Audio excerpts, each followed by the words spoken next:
So I saw this little guy on my bedroom floor and I thought, hey, I remember that game. It's Fall Off a Cliff Guys or something. So I thought, okay, I'll download it to my computer and I'll give it another go. And it went... What? Oh.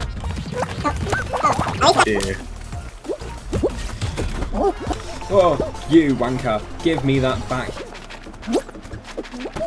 Oh. Great. From the game's release, Dusty the Orange, Mystic Squiddy and I frequently played the game together, racking up a playtime of around 150 hours. Then, in March 2021, the game was bought by Epic Games. Dusty and I were worried at first since we both strongly disliked them as a company. I mean, Epic Gamers' biggest haters, come on. We're both on the Epic Games Sucks Steam group. One good thing Epic Games did was add an anti-cheat which fixed the hacker wave. Let's ignore the issues with easy anti-cheat, like where there were hackers in the Apex Legends tournament, and the fact that this anti-cheat means you can't play games on the Steam Deck because it's just not compatible, which is annoying because I want to play my games on the Steam Deck. There were also issues with replayability and the selection of minigames. For instance, just no one likes tail tag. There was one funny occasion where there was just this bug where the first run of the game was the tail tag finale, and that was just absolute chaos.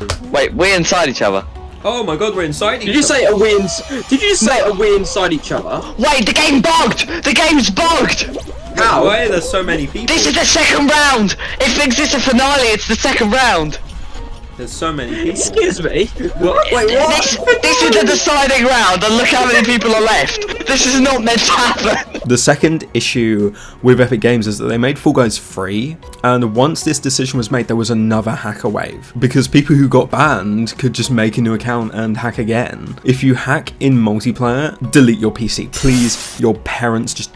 they do not love you. Along with this decision was the decision to make so you have to pay money to get the battle pass or just have enough currency every season, which means actively playing the game every season. I liked that I had the ability to get the season pass by just playing the game and completing challenges because I spent money on the game. I don't want to pay to get cosmetics in the game that I paid for. I want to be able to earn it. And this system just kind of ruins that. Even worse though, they took it off of Steam and made it an Epic Games Store exclusive, which is just baffling to me. You are getting rid of like half the PC gaming market at a minimum by doing this, because most people exclusively use Steam. Most people just use the one store. Okay, so coming back to Fall Guys, I had a few questions in mind. How easy is it to get into a game? Are there any new rounds? And are hackers still a problem? So I'm just gonna answer the first one real quick. Getting into a game is pretty easy. It took at most 15 seconds, but roughly around 5 seconds per match. So it was pretty good. As for new rounds,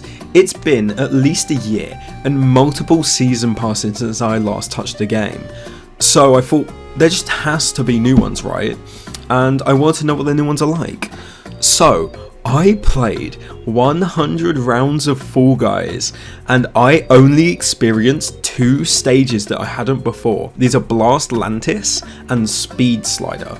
This totaled to 5 of the 100 rounds, which meant that 5% of the levels I played were ones I hadn't played before. Keep in mind, it's been 2 years. 2 years, and they just have nothing new. I thought that Blast Lantis was pretty easy. It was literally just dodging the obstacles and people. No one really targeted me, so I did pretty well in it. Speed Slider, meanwhile, was one of those awful mobile games with the slide. I would give both of these levels like a 5 out of 10. But like, they're both alright. They're pretty generic though. They're fine. But this genuinely confused me. Surely they have been adding something over the past 2 years. So I went to the wiki, I did a bit of research, you know, a bit extreme for me, research. They added 5 levels in November 2022 and said, yeah, that's fine, that's good, that's fine, let's leave it there. They left it at that. They haven't added any more. And that upsets me so much. How can you do that to your game? But they've added 2 new modes, which is Knockout, which is a mix of the normal levels and community made levels. And then a second one, which is just playing like levels by the community. And I thought this was really weird because they are literally relying on the community to make levels for the player base, which if you've been on Roblox is not always the best thing. Most of them were awful. It looked like a child had made them. because a child had made them. Like, there was the occasional good level, but it just wasn't fun, and some were incredibly long, and they're meant to be like short mini games. So that was annoying. The third and final question I had: are there any hackers? Well, I didn't experience any, and at the very least, if there were hackers, it was subtle enough that I didn't notice. So I guess easy anti-cheat did do its job. Well done. So my final thoughts after playing this godforsaken game is the game's fine.